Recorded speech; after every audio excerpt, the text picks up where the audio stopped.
Assalamualaikum warahmatullahi wabarakatuh. Hai semuanya. Kami kelompok 4 Psikologi Pendidikan Prodi PGSD Universitas Nahdlatul Ulama Cirebon akan menjelaskan tentang perkembangan bakat khusus peserta didik usia menengah atau remaja. Dengan beranggotakan Anissa Amelia, Wulan Nur Istiqomah, dan Nur Hadijah. Saya sebagai pemateri pertama akan menjelaskan tentang pengertian bakat. Bakat sendiri ialah kemampuan yang dimiliki atau melekat pada setiap orang yang digunakan untuk mempelajari suatu hal dengan cepat. Bahkan beberapa di antaranya bisa mempelajari suatu hal dengan singkat dan mendapatkan hasil yang sangat baik. Dengan kata lain, bakat sendiri ialah suatu hal yang melekat pada diri manusia sejak lahir. Bakat bisa bersifat sebagai kemampuan individu untuk menerima atau merespon, seperti kemampuan berbahasa, memainkan suatu alat musik, dan sebagainya. Pada KBBI sendiri, bakat ialah alat atau tanda-tanda bahwa sesuatu yang akan terjadi. Ada beberapa pengertian tentang bakat menurut para ahli. Yang pertama, menurut S.C. Utami Munandar 1985, bakat atau aptitude pada umumnya diartikan sebagai kemampuan bawaan sebagai potensi yang masih perlu dikembangkan atau dilatih agar dapat terwujud. Yang kedua, menurut Kartini Kartono, bakat ialah mencakup segala faktor yang ada pada individu sejak awal pertama di kehidupannya atau sejak kita lahir. Yang ketiga, menurut Suganda Purbakaca, bakat diartikan sebagai benih dari suatu sifat yang baru akan nampak nyata jika mendapatkan kesempatan atau kemungkinan untuk berkembang.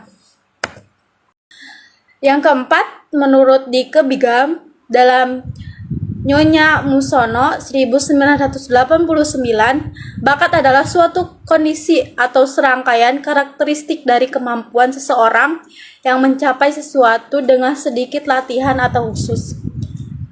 Tentang pengetahuan, keterampilan, dan serangkaian respon, misalnya kemampuan berbahasa, kemampuan berbicara, kemampuan bernyanyi, dan sebagainya. Yang terakhir, menurut Wirawan Sarwono, bakat sendiri ialah kondisi seseorang yang memungkinkan dengan suatu latihan khusus untuk mencapai hasil dari apa yang kita minati. Jadi kesimpulan tentang bakat menurut para ahli ada berapa? Yang pertama, bakat itu kemampuan bawaan. Yang kedua, bakat itu diturunkan semata. Jadi diturunkan secara langsung. Entah itu faktor lingkungan ataupun faktor gen. Yang ketiga, orang yang berbakat dalam bidang tertentu diperkirakan akan mampu mencapai prestasi yang tinggi di bidang tersebut. Dan yang keempat, bakat mencakup ciri-ciri atau kondisi suasana yang memungkinkan bakat itu terrealisasikan, termasuk intelijensi, kepribadian, interest, dan keterampilan khusus. Bakat juga ialah suatu kapasitas atau potensi kemampuan untuk berkembang menjadi lebih baik lagi. Ada beberapa macam tentang bakat, yaitu yang pertama bakat umum, yang kedua bakat khusus. Bakat umum sendiri ia diartikan sebagai sifat yang dianggap sebagai kemampuan individu untuk menerima latihan atau respon seperti bahasa dan musik. Yang kedua, bakat khusus. Bakat khusus diartikan sebagai kemampuan yang mana memang berupa potensi khusus yang dimiliki oleh seseorang. Bisa juga diartikan sebagai tidak semua orang memilikinya, karena bakat itu bakat khusus. Jadi orang-orang tertentu saja yang memilikinya. Seperti bakat olahraga, bakat seni, bakat kepemimpinan, bakat kita public speaking, bagaimana kita berbicara di depan orang lain, dan masih banyak lagi. Menurut Koni Semiawan dan Utami Munandar mengklasifikasikan jenis-jenis bakat khusus terwujud menjadi 5 bidang. Di antaranya yang pertama, bakat akademik khusus, yang kedua bakat kreatif produktif, yang ketiga bakat seni, yang keempat bakat psikomotorik, yang kelima bakat sosial. Ada pendapat lain tentang menurut Raven dalam Pali 1995 juga mengelompokkan bakat khusus seseorang.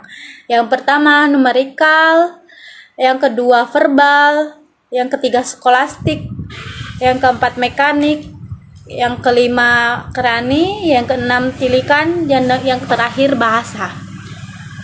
Menurut Raven dalam Pali 1995 mengelompokkan tentang bakat khusus seseorang. Yang pertama bakat pemahaman verbal, yaitu bakat yang ditunjukkan dengan konsep dalam bentuk kata-kata. Yang kedua kemampuan numerikal, yaitu bakat yang mengenai konsep bentuk angka atau matematik. Yang ketiga skolastik, yaitu kombinasi dari kata dan angka, seperti bagaimana cara kita berpikir, mengurutkan, menciptakan hipotesis. Dan bakat ini seperti ditemukan pada seorang akuntan atau ilmuwan. Yang keempat bakat kerani atau kesetariatan, yaitu bakat yang meliputi segala pekerjaan atau aktivitas yang dilakukan oleh sekretariat. Yang kelima pemahaman mekanik, yaitu bakat yang biasa dibentuk prinsip umum IPA, tata kerja, alat-alat, dan lain sebagainya. Yang keenam ada tilikan atau pandangan, ruang, cara berpikir, yaitu 3 dimensi, yaitu bakat yang digunakan dalam mengamati dan menceritakan pola 2 dimensi maupun berpikir 3 dimensi.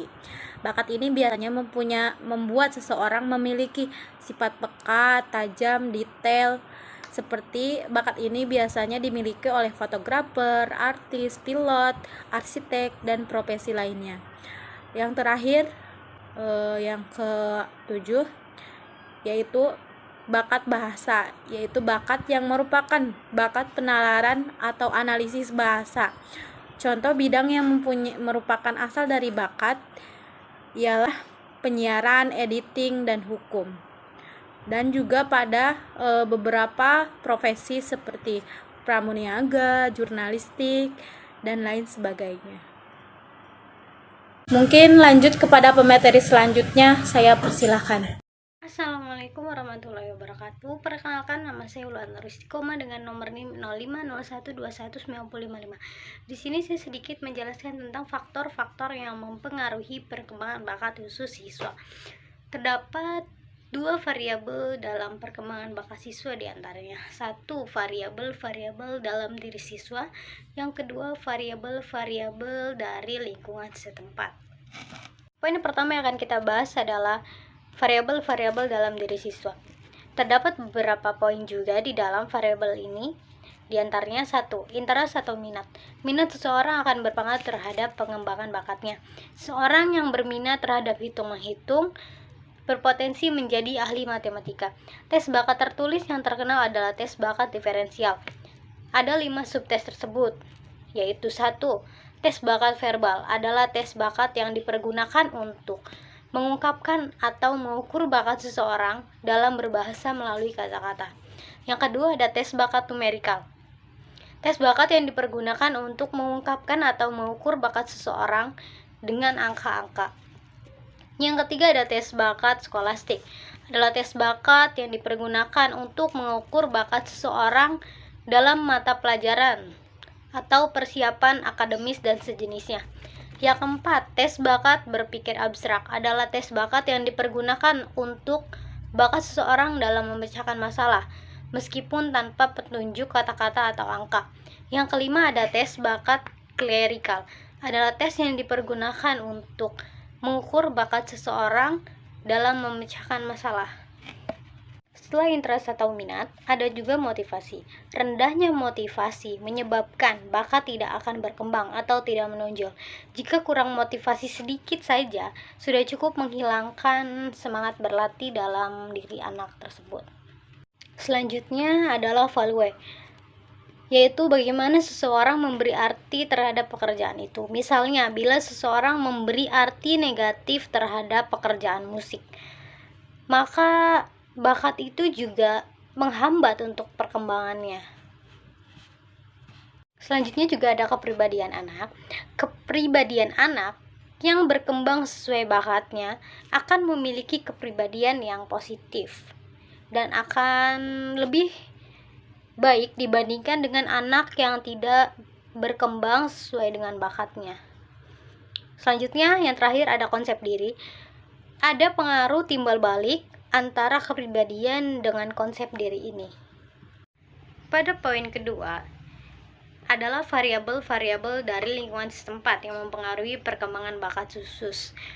Terdapat beberapa variabel yang mempengaruhi berkembangnya bakat pada diri seseorang. Di antaranya adalah 1. Sarana dan prasarana yang diperlukan untuk memfasilitasi dalam mengekspresikan bakat. Contohnya, dalam bakat olahraga diperlukannya lapangan sepak bola. Dalam bakat musik diperlukannya alat musik dan sebagainya. Yang kedua adalah lingkungan sosial.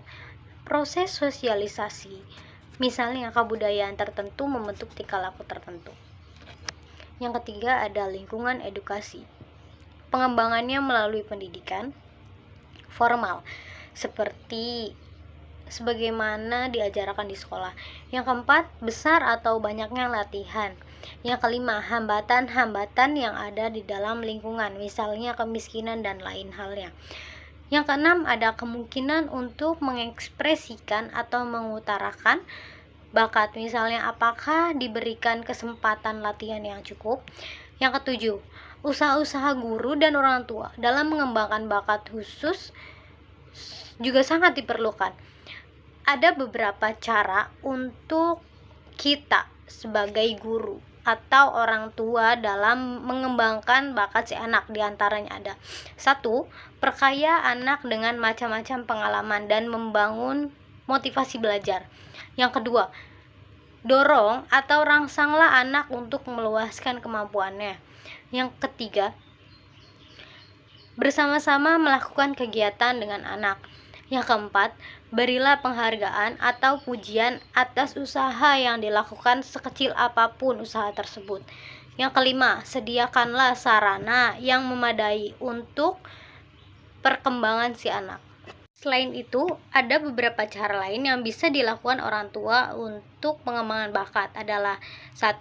Patoklah potensi akademis yang tinggi namun realistis bagi anak. Yang kedua, tanamkanlah rasa optimis kepada mereka bahwasannya mereka pasti bisa. Yang ketiga, bicara dan bermain dengan anak untuk meningkatkan kemampuan komunikasi. Yang keempat, bicaralah mengenai berbagai peristiwa yang sedang terjadi di sekitarnya. Yang kelima, perhatikan apa yang mereka suka lakukan, misalnya dalam menggambar, mewarnai, melukis, dan sebagainya. Yang keenam, bawa anak ke tempat di mana mereka bisa melakukan hal-hal yang baru. Yang ketujuh, cari anggota keluarga yang bisa menjadi mentor untuk membantu anak dalam mengembangkan bakat mereka.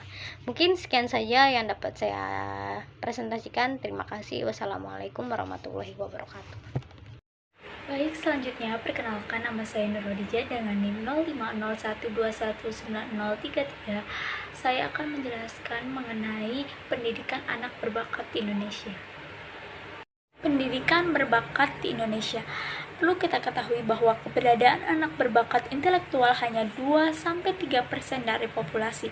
Jumlah tersebut cukup sedikit dan tersebar keberadaannya. Oleh karena itu, pelayanan aktualisasi yang menuntut kontinuitas penyelenggaraan mustahil untuk dilakukan, terlebih dengan adanya penetapan kuota. Salah satu alternatif solusi untuk memastikan semua anak berbakat terlayani adalah dengan memberikan fleksibilitas berbagai alternatif pilihan program pelayanan bagi anak berbakat seperti pengayaan, pendalaman, percepatan, dan pengelompokan.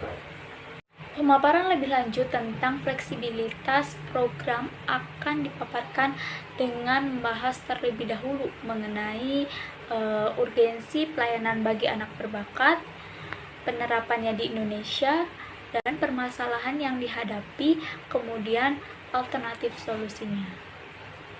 Potensi pelayanan bagi anak berbakat. Pelayanan pendidikan khusus bagi anak berbakat intelektual selain mempunyai kemanfaatan bagi diri sendiri, juga mempunyai kemanfaatan bagi kepentingan masyarakat dan bangsanya.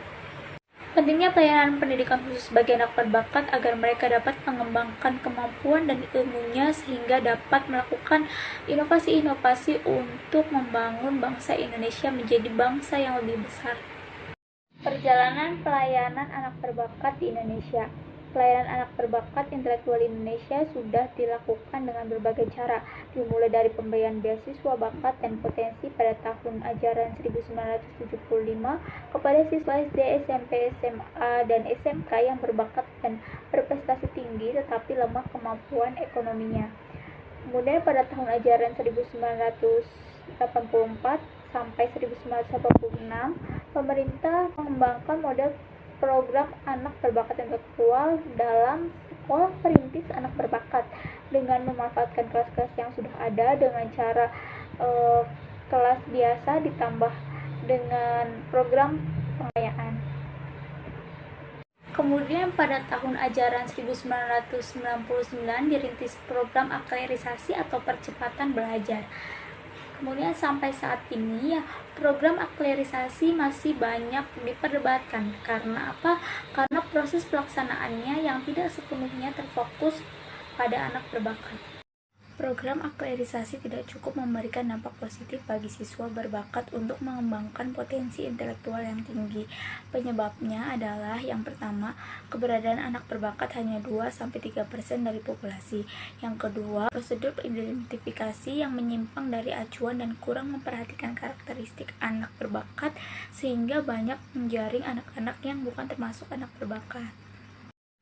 Ketika dengan menggunakan acuan prosedur identifikasi dan karakteristik anak berbakat intelektual masih terjadi kesalahan dalam mengidentifikasi anak berbakat, maka berbagai pihak yang terkait perlu menyamakan persepsi tentang hakikat pelayanan untuk anak berbakat yang sesungguhnya. Implementasi fleksibilitas pelayanan untuk anak berbakat. Yang pertama, guru mempunyai pemahaman tentang keberagaman anak, termasuk pemahaman tentang karakteristik anak berbakat agar mengetahui kebutuhan mereka. Kemudian sekolah dan guru memahami prosedur identifikasi anak berbakat dan menjalin kerjasama dengan perguruan tinggi yang mempunyai fakultas psikologi atau jurusan pendidikan luar biasa, sekolah lain dalam satu gugus, dan dinas pendidikan setempat dalam proses identifikasi maupun implementasi pelayanan agar tepat sasaran. Kemudian guru mempunyai skill pemberian pelayanan terhadap anak berbakat yang bisa memberikan pelayanan yang sesuai dengan kebutuhan mereka.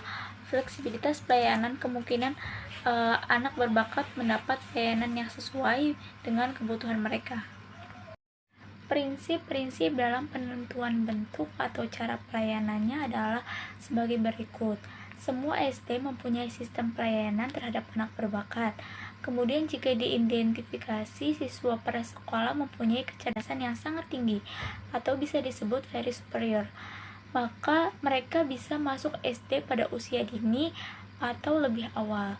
Kemudian jika diidentifikasi dalam satu sekolah hanya terdapat 1-4 anak berbakat, maka jenis pelayanan yang dapat diterapkan adalah pengayaan dan pendalaman.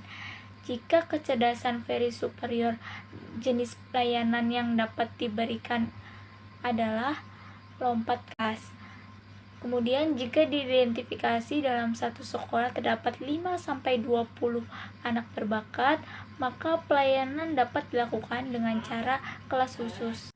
Bisa juga beberapa siswa dari sekolah dalam satu gugus dikumpulkan menjadi satu kelas khusus, dan cara pelayanan lainnya sesuai dengan kebutuhan anak berbakat. Prinsip-prinsip fleksibilitas pelayanan untuk anak berbakat ini berdasarkan prinsip-prinsip pelayanan anak berbakat yang dikemukakan oleh Charles dalam Heri Widyastono 1995 seperti yang dikutip oleh Zainal Alimin dan Sunardi 1996, yaitu mempertimbangkan perbedaan individu, kemudian memilih guru yang meyakinkan dan telah mendapat latihan khusus, kemudian memacu semua fungsi perkembangan, tidak hanya bidang intelektual, kemudian memperhatikan kurikulum dan hasil penelitiannya. Sekian yang dapat saya sampaikan, kurang lebihnya mohon maaf. Terima kasih. Baik, pemaparan materi telah selesai. Mungkin sekian yang dapat kami sampaikan, kurang-kurangnya mohon maaf. Wallahu waffiq ila aqwamit thoriq. Wassalamualaikum warahmatullahi wabarakatuh. Bye semuanya.